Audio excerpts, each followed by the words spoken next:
Ето го моето момченце, тук на Араб. Я да видим. Това специално за Ваня го снимам, да го гледа той.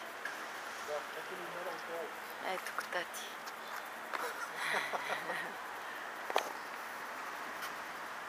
Ама то не да съм го крива, така после някой ще си криви главата. Айде да те снимам на фона на Айфеловата количка.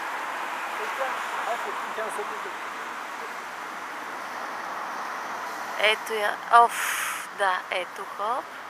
И почти отдолу кой стои? Тати. Обаче виж сега, стигаме на фона на там две човечета, които идват самички, там хвалата за ръчичка. Представяш ли си какви родители сме? Пускаме си децата. На 10 и на 7, ето пресякаха улица в момента. Тичайки. Тичайки, да. Ужас. Гледай колко са далече, как сме ги пуснали сами в чужда държава, без да знаят езика. Си ходят. Палчето ще се оправи с езика, друго да няма. Ще оправи, как няма да се оправи. Ето са шапчиците. Да ги пристигат. Трябваше да им дам и водичката да занесат. Нищо. Сега ще изпием. Не, много не спия.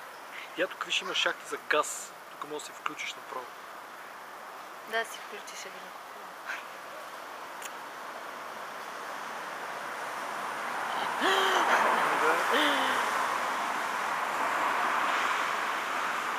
Ето сбиха се, скараха се вече. Това е каране ли? Не е каране. Нещо се състезават.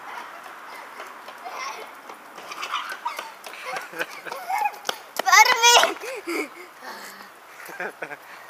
Ей, айфова колички.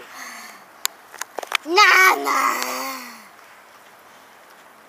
Айде, спираме, отиваме натам към Сейнт Доминик да си пазаруваме.